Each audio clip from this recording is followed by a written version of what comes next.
નમસ્કાર, આપ જોઈ રહ્યા છો ઇન્ડિયા ન્યૂઝ ગુજરાત। હું છું આપની સાથે રુચા પંડ્યા। આપણો ગુજરાત કાર્યક્રમના મહત્વના સમાચારની શરૂઆત કરીએ તો રાષ્ટ્રીય માર્ગ સલામતી અભિયાન અંતર્ગત સુરતના બારડોલીના સ્વરાજ આશ્રમથી એસબીઆઈ સ્ટેન્ડ સુધી વિદ્યાર્થીઓ અને નગરજનોની ટ્રાફિક જાગૃતિ રેલી યોજાઈ હતી। બહોળી સંખ્યામાં લોકો જોડાયા હતા। સુરત જિલ્લા ગ્રામ્ય પોલીસે રાષ્ટ્રીય માર્ગ સલામતી 2025 અંતર્ગત બારડોલીમાં ટ્રાફિક જાગૃતિ અભિયાન રેલીનું આયોજન કર્યું હતું। બારડોલીના સ્વરાજ આશ્રમથી શરૂ થયેલી આ રેલીનું પ્રસ્થાન બારડોલી પોલીસ ઇન્સ્પેક્ટર વીએ દેસાઈના હસ્તે કરવામાં આવ્યું હતું।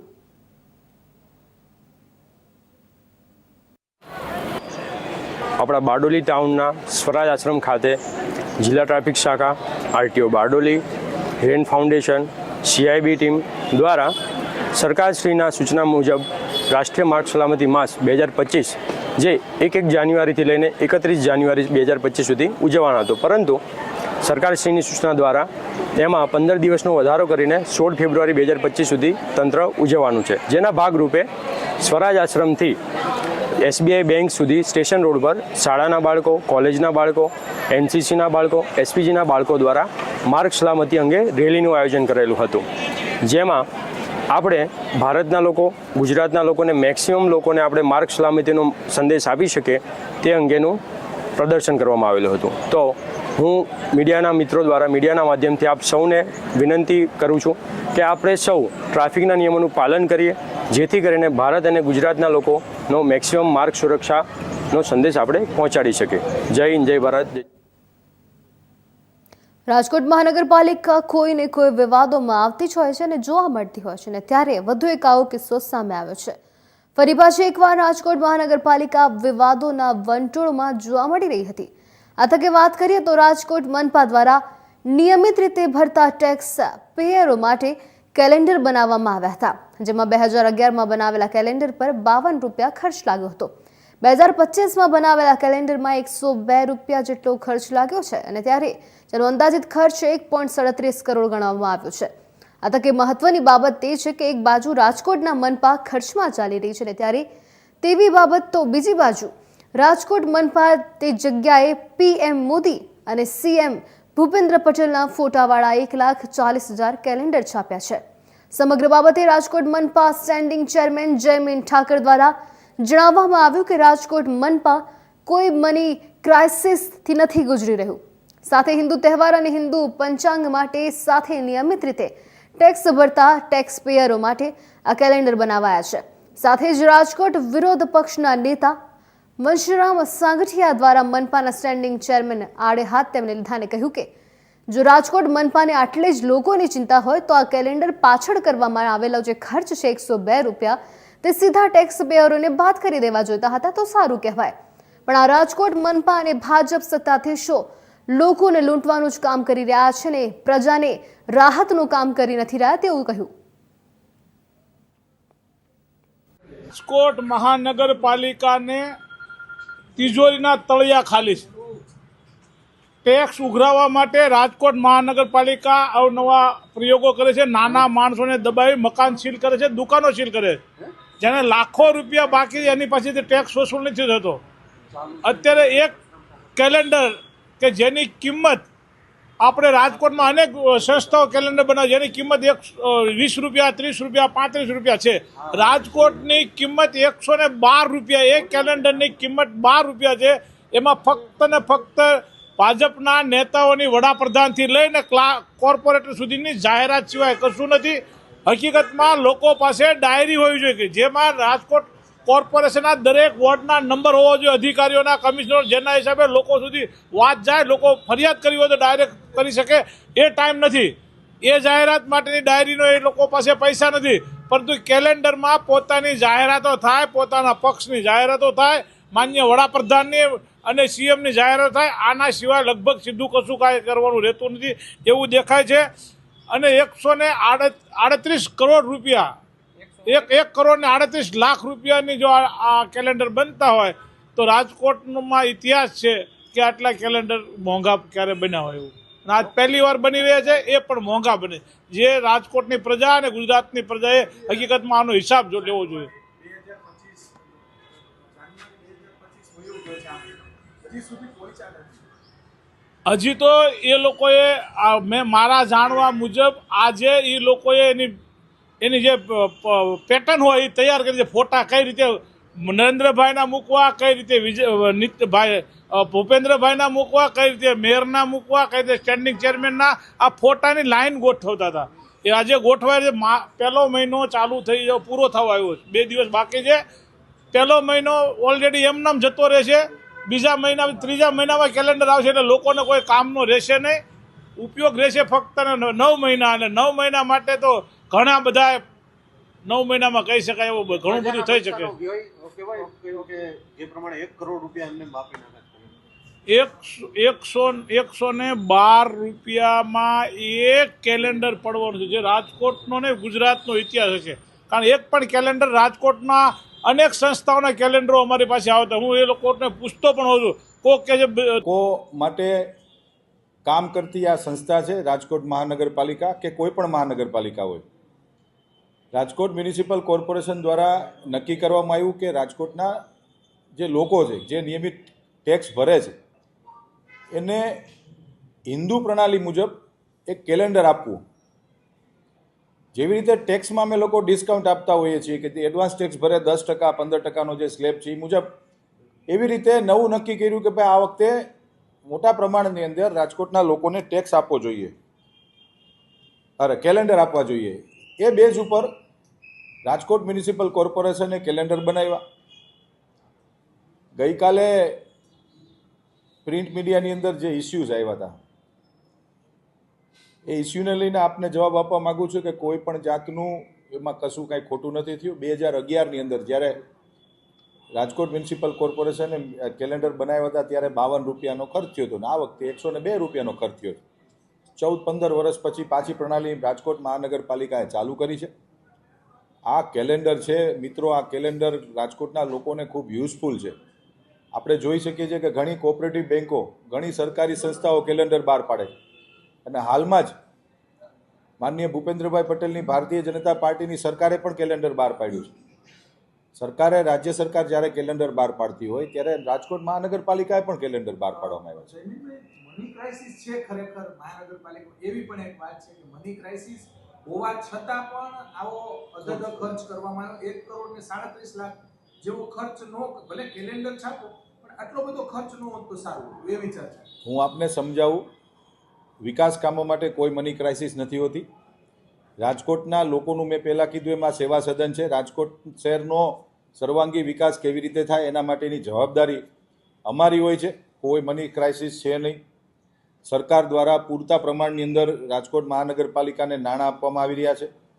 જોઈએ એટલા નાણાં માગો પણ વિકાસ કરો, લોકોને સાથે રાખીને કામ કરો, એના માટેની છે. કોઈ મની ક્રાઇસિસ છે નહીં. માત્ર અમુક લોકો આ પ્રકારની જે વિષયો લઈને રાજકોટમાં ફરી રહ્યા છે, એમને પણ હું કહેવા માગું છું કે તમે અહીંયા આવો સાર્વજનિક સ્વરૂપની અંદર, હું તમને હિસાબ બતાવું રાજકોટ મહાનગરપાલિકાના. કોઈ મની ક્રાઇસિસ નથી. રાજકોટની જનતા માટે અમે લોકો કામ કરી રહ્યા છીએ અને આવનારા દિવસોની અંદર પણ ખૂબ આના કરતાં પણ સારા સારા કાર્યક્રમો, સારા વિકાસ કામો અમે લોકો કરવા જઈ રહ્યા છીએ. કેટલા કેલેન્ડર બનાવ્યા? કુલ 1,40,000થી વધુ કેલેન્ડરો, રાજકોટની અંદર કુલ 6.5 લાખથી વધુ મકાનો છે, 6.5 લાખથી વધુ ટેક્સ પેયરો છે. અમે આ જે કેલેન્ડર બનાવ્યા છે એ વોર્ડ ઓફિસે મૂકવાના છીએ. કોઈ પણ સિટીઝન પોતાનું ટેક્સનું બિલ, ભરાઈ ગયેલું બિલ લઈને વોર્ડ ઓફિસે જશે એટલે એને કેલેન્ડર આપવામાં આવશે. લોકો માટે કર્યું છે. આ કોઈ એવી બહુ મોટું વસ્તુ નથી. આવડી મોટી મહાનગરપાલિકા છે, 2853 કરોડ રૂપિયાનું અમારું વિકાસનું બજેટ છે. 1.25 કરોડ રૂપિયાના ખર્ચ કરવા જોઈએ એટલા માટે કે આ લોકો માટે કરેલી વસ્તુ છે. આ કોઈ પદાધિકારી કે નેતા માટે, કોઈ અધિકારીઓ માટેની આ વસ્તુ નથી. આ કેલેન્ડરનો ઉપયોગ કેવી રીતે કરવામાં આવશે? કોઈ પણ વ્યક્તિ જ્યારે કેલેન્ડર લઈ જશે ત્યારે એના ઘર, ઓફિસ, એના મકાનની અંદર આ રાખશે અને સારું હિન્દુ સંસ્કૃતિ.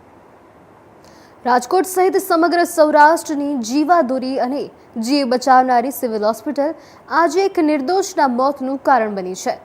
વાત કરીએ સમગ્ર ઘટનાની તો રાજકોટ સિવિલ હોસ્પિટલમાં પેટની સારવાર લઈ રહેલા જગદીશ મનસુખભાઈ ચાવડા આજે સવારે ચા પીવા માટે સિવિલ હોસ્પિટલની બહાર આવેલા ચા ટપરી નજીક જવાઈ રહ્યા હતા અને તે દરમિયાન જ સિવિલ હોસ્પિટલમાં નવા બની રહેલા ગેટ માટે ખોદકામ કરવામાં આવ્યું હતું અને તે ખાડામાં તેઓ પડી જતા દર્દી એટલે કે જગદીશભાઈ ચાવડાનું મોત નીપજ્યું છે.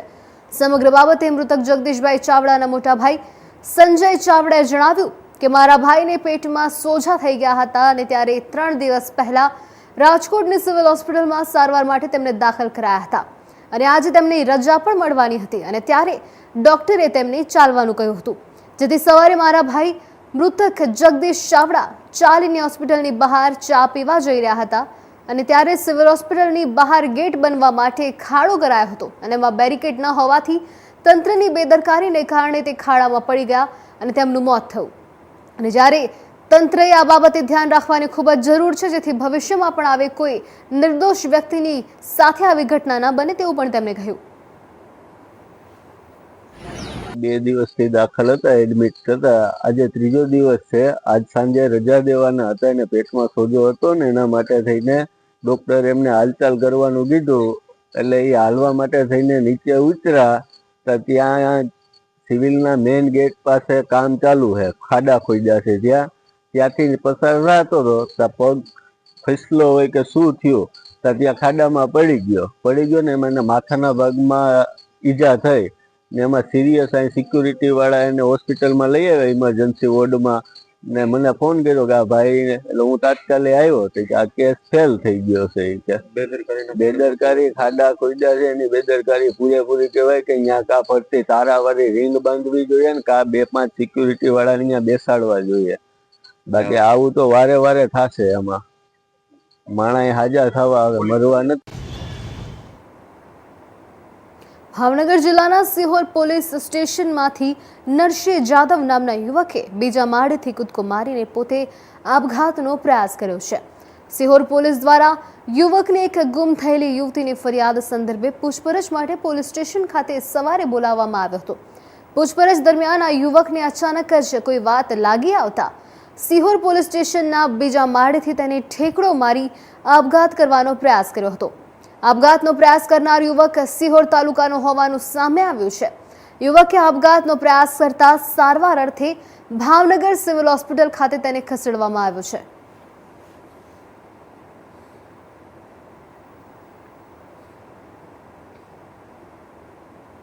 બે દિવસ પહેલા રાજકોટની ખ્યાતનામ એવી SNK સ્કૂલમાં ધોરણ 6માં અભ્યાસ કરતી વિદ્યાર્થીનીને ધોરણ 11ના સિનિયર વિદ્યાર્થીઓ દ્વારા કરવામાં આવેલા પજવણીને લઈ આજરોજ રાજકોટ NSUI દ્વારા SNK સ્કૂલ ખાતે વિરોધ કરવામાં આવ્યો હતો.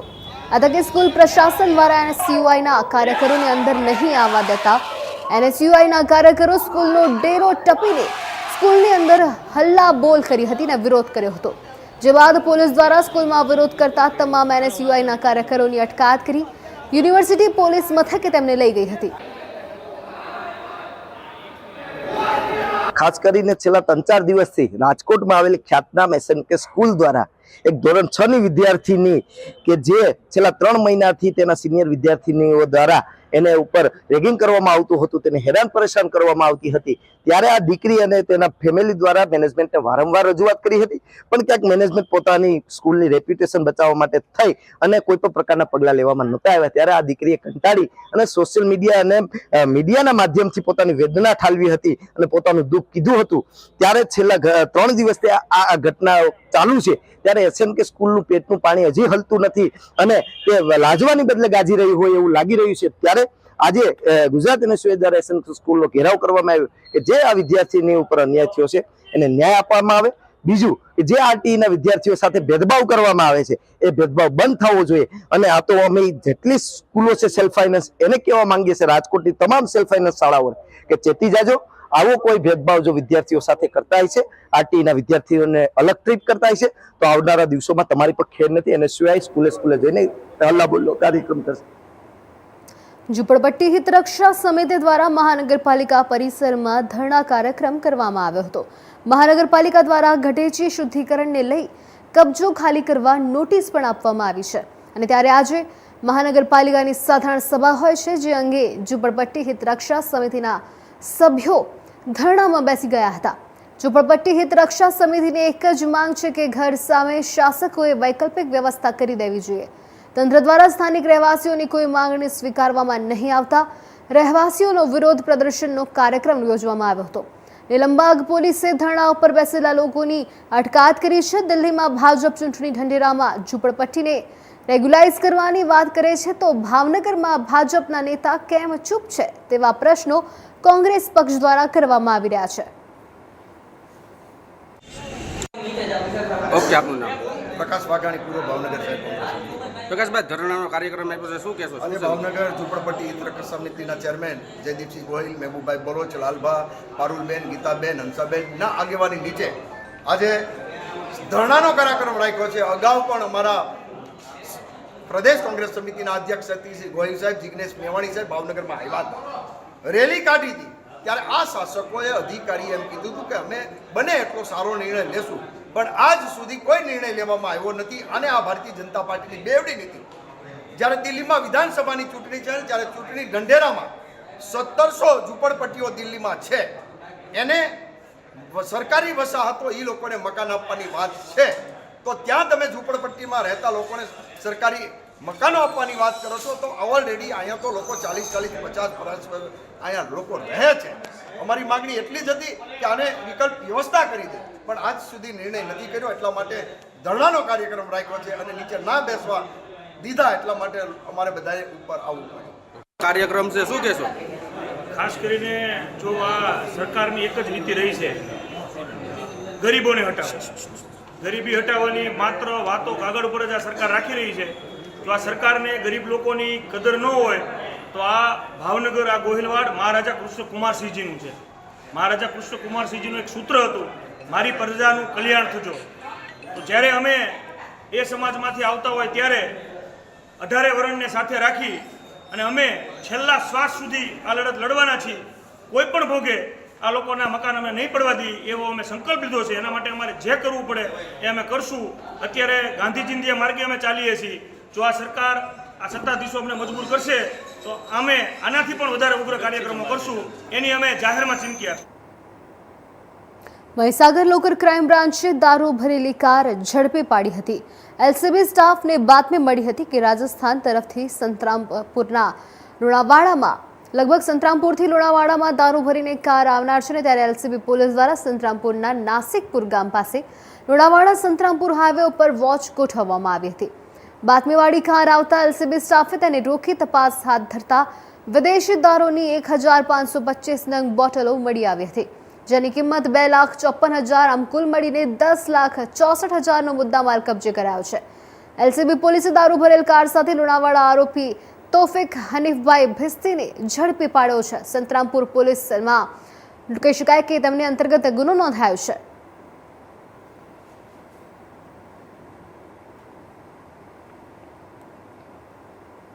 મહીસાગર જિલ્લામાં 16મી ફેબ્રુઆરીમાં આગામી દિવસોમાં યોજાનાર નગરપાલિકાની ચૂંટણી માટે ભારતીય જનતા પાર્ટીએ ઉમેદવારોની સેન્સ પ્રક્રિયા યોજી છે. ભારતીય જનતા પાર્ટી પ્રદેશ કક્ષાએથી આવેલા 3 પ્રદેશ મંત્રીઓએ જિલ્લાની 3 નગરપાલિકા અને 2 ખાલી પડેલ તાલુકા પંચાયત બેઠક માટે ઉમેદવારોની સેન્સ પ્રક્રિયા યોજી. સેન્સ પ્રક્રિયામાં લુણાવાડા નગરપાલિકામાં 7 વોર્ડ માટે 109 ઉમેદવારો દાવેદારી નોંધાવી, જ્યારે બાલાસિનોરમાં 7 વોર્ડ માટે 77 અને સંતરામપુરમાં કહી શકાય કે લગભગ 80 ને અરાઉન્ડ એટલે 79 ઉમેદવારોએ દાવેદારી નોંધાવી છે. સેન્સ પ્રક્રિયા સવારથી જ મોડી સાંજ સુધી ચાલી, જેમાં ઉત્સાહભેર કાર્યકરો અને નેતાઓએ પણ ભાગ લીધો. હવે જોવાનું તે રહ્યું કે ભાજપ ઉમેદવાર તરીકે કોણે પસંદ કરે છે. જુનાગઢ હિતરક્ષક સમિતિને આજે ચેમ્બર ઓફ કોમર્સ હોલમાં મીટિંગ મળેલી છે. એમાં 2 હેતુ હતા.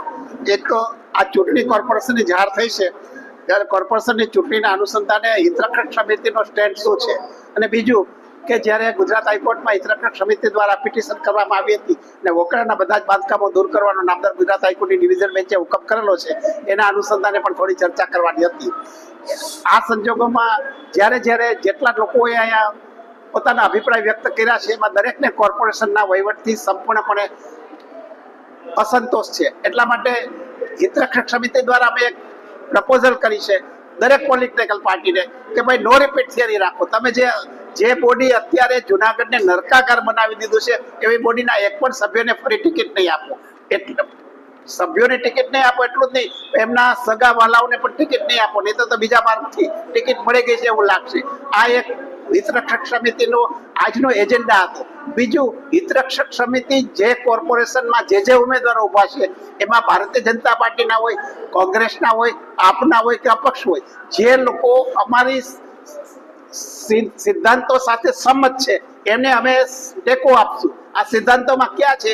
એક તો કોર્પોરેશનમાંથી કોઈ પણ પ્રકારનું વથ્થું લેવું નહીં. બીજા નંબરમાં કોર્પોરેશનના કોઈ પણ વહીવટમાં કોન્ટ્રાક્ટમાં ભાગ લેવો નહીં, પક્ષપલટો કરવો નહીં, અને કોર્પોરેશનમાં પાર્ટી કરતા જુનાગઢનું હિત જેમને હોય એ જ પ્રકારનું એને વલણ રાખવું. આવા સોગંદનામું કરીને જેને અમને આપશે એની અમો પ્રચાર માટે હોદ્દેદારો બધા જાશું, અમારી આખી ટીમ જશે અને કોઈ પણ પાર્ટીનો ઉમેદવાર હશે એને અમે ટેકો આપશું કે જેને જુનાગઢનું હિત પોતાના હૈયામાં હોય. અને બીજી વાત કે કદાચ આપણા ઉમેદવારો ઓછા ચૂંટાય અથવા ન ચૂંટાય તો પણ આખા વર્ષ દરમિયાન હવે પછી મીડિયા અને જ્યુડિશરી દ્વારા એવું આંદોલન કરવાનું છે કે જુનાગઢની માં કોઈ પણ પ્રકારનો કોર્પોરેશનના ભ્રષ્ટાચાર ન થાય. કારણ કે કોર્પોરેશનના ભ્રષ્ટાચાર અટકાવવા માટે એક તો મીડિયા છે અને બીજા નંબરમાં જ્યુડિશરી છે. તો એ પણ અમારું આંદોલન ચાલુ રહેશે. એક તો અમે વકડાના કાંઠે બાંધકામ છે એના માટે તો ગુજરાત હાઈકોર્ટમાં પિટિશન કરી હતી, એમાં બહુ જ સારું ઓર્ડર કરેલો છે અને ગુજરાત હાઈકોર્ટે તો એમ કીધું છે કે 28 બાંધકામો તોડી પાડો અને બીજા બાંધકામો જે પિટિશનર કહે છે, અમે લોકો કહી છે કે જેની નોટિસ અપાયેલી નથી એના માટે પણ તમે રિપ્રેઝન્ટેશન કરો અને 2 મહિનામાં એનો નિકાલ કરી અને ગુજરાત હાઈકોર્ટને રિપોર્ટ કરવાનો છે. એટલે આપણે નિરાશ થવાની જરૂર નથી. કદાચ આપણા ઉમેદવારો ન પણ ચૂંટાય તો પણ જ્યુડિશરી અને મીડિયા મળીને આપણે એક સુંદર જુનાગઢ બને એના માટે પ્રયાસો કરવાના છે અને એમાં મને 100% વિશ્વાસ છે કે આપણે સફળ થશું. કિરીટભાઈ, 56 સભ્યો હતા ભાજપના, પણ વચનો તો આપે, દરેક વખતે શપથ લે છે, વચનો આપે, સભા આપણે એક સોગંદનામું તૈયાર કરીને આપણે આપે એ આપણે જરૂરી છે. કારણ કે સોગંદનામું હોય એનો ભંગ થાય તો એ ફોજદારી કેસ થાય. એટલા માટે દરેક પાસે આપણે સોગંદનામું લેવું છે. તો કોઈનું વથ્થું લેવું નથી. મ્યુનિસિપાલિટી સાથેના કોઈ કોન્ટ્રાક્ટ, કારણ કે આપણે જોયું છે કે રસ્તાના મોટા ભાગના કોન્ટ્રાક્ટ છે એમાં કોર્પોરેટરનો હિસ્સો હોય છે, કોર્પોરેટરનો ભાગ હોય છે કે પોતે જ કોન્ટ્રાક્ટર હોય છે. એટલે આવા કોઈ પણ કોન્ટ્રાક્ટમાં ભાગ ન લે, કોઈ પણ પક્ષપલટોને વથ્થું લે નહીં. અને પાર્ટીના હિત કરતા જુનાગઢનું હિત મોટું છે એવા જ્યારે પ્રશ્ન આવે ત્યારે જુનાગઢનું હિત એના એ હોય અને જુનાગઢના હિત માટે પાર્ટી વિરુદ્ધ પણ કરી શકે એવા ઉમેદવારોને જે આપણે સક્ષમ ઉમેદવારો, સારા ઉમેદવારોને ટેકો આપવો છે. એ પછી ભારતીય જનતા પાર્ટી હોય, કોંગ્રેસ હોય, આપ હોય કે અપક્ષ હોય. કરોડોનો વીમો પાસ કરાવવા ધનપુરાના શખ્સે ઘડેલા કાવતરાનો હવે પર્દાફાશ થયો છે અને ત્યારે પોલીસે તેને કહી શકાય કે હાલ પર્દાફાશ કર્યો છે. પોલીસને ઇનામ અપાયું છે. ખાનગી વિભાગ કંપની બનાસકાંઠા એસપીને સન્માનપત્ર સાથે ₹50,000નું ઇનામ આપ્યું છે. બનાસકાંઠા પોલીસને મળેલી ₹50,000ની ઇનામ રકમ પોલીસ વેલફેર ફંડમાં વાપરવા એસપીએ મહત્વનો નિર્ણય કર્યો છે. વડગામ પોલીસ સ્ટેશન ખાતે એક એડીની જાહેરાત થઈ હતી કે જેમાં એક વ્યક્તિ કારની સાથે સળગી જાય છે ને ત્યારબાદ LICની અંદર તેના 1 કરોડ અને 26 લાખ રૂપિયા જેટલો ક્લેમ કરવામાં આવે છે. પરંતુ બનાસકાંઠા પોલીસ દ્વારા આ સમગ્ર મામલાની ઊંડાણપૂર્વક તપાસ કરી સમગ્ર મામલામાં હત્યાનો મામલો હતો અને માત્ર LICની 1 કરોડ અને 26 લાખની ખોટી પોલિસી બનાવવા માટે થઈ અને બીજા વ્યક્તિને મૃત્યુ પામી અને તેની બોડીને ડમ્પ કરી દેવામાં આવી હતી. જેથી કરી અને LICના 1 કરોડ અને 26 લાખ જેટલી માતબર રકમનો ખોટો ક્લેમ છે બચી જતા LIC દ્વારા આજે અમને બનાસકાંઠા જિલ્લાને 50,000 રૂપિયાનો ચેક અર્પણ કરવામાં આવ્યો હતો. જે સમગ્ર ચેકની રકમને જે છે એ સમગ્ર પોલીસના વેલફેર માટે કામમાં આવે એના માટે થઈ અને પોલીસના વેલફેર માટે આ તમામ રૂપિયાને બનાસકાંઠા પોલીસ દ્વારા એની અંદર જમા કરવામાં આવેલા છે, જે પોલીસના વેલફેર માટે હવે આગળ કામમાં લેવામાં આવશે. ગુજરાત ATSની ટીમે ધોળકાના પુલેન ચોકડ વિસ્તારમાંથી આશરે 50 કરોડનું ડ્રગ્સ પકડી પાડ્યું છે. ધોળકાના પુલેન સર્કલ વિસ્તારમાં આવેલા દેવમ ઇન્ડસ્ટ્રીયલ પાર્કના ગોડાઉન નંબર 54માંથી આશરે 50 કરોડની માતબર રકમનું ડ્રગ્સ ગુજરાત ATSએ ઝડપી પાડ્યું છે. વાત કરી ખાસ ગુજરાત ATS મુજબ ડ્રગ્સ બનાવવાનો અંદાજે 500 કિલો રો મટીરિયલ પણ છે. ગુજરાત ATSની ટીમે ડ્રગ્સનું ગોડાઉન ઝડપી લાવ્યું છે. વધારે તપાસ પણ હાથ ધરી છે. ગુજરાત ATSની ટીમે ખંભાતમાં ડ્રગ્સની ફેક્ટરી ઝડપી પાડી હતી. ખંભાતમાંથી પકડાયેલા ડ્રગ્સની ફેક્ટરીનો તપાસનો રેલો છે તે ધોળકા પહોંચ્યો છે. ખંભાતમાં પકડાયેલા ડ્રગ્સની ફેક્ટરીનું રો મટીરિયલ આરોપીઓ ધોળકામાં ગોડાઉનમાં ભાડે રાખતા હોવાની પણ તપાસમાં સામે આવ્યું છે અને તે બાદ ગુજરાત ATSની ટીમે ધોળકાના ગોડાઉનમાં તપાસ પણ હાથ ધરી હતી. તપાસમાં ગુજરાત એટીએસે અંદાજે 500 કિલો રો મટીરિયલ જેની અંદાજે બજારમાં કિંમત 50 કરોડ જેવી છે તેવું પણ જાણવા મળ્યું છે. તો આપણું ગુજરાત કાર્યક્રમના મહત્વના સમાચારમાં હાલ બસ આટલું. વધુ માટે ચોક્કસથી જોતા રહો ઇન્ડિયા ન્યૂઝ ગુજરાત.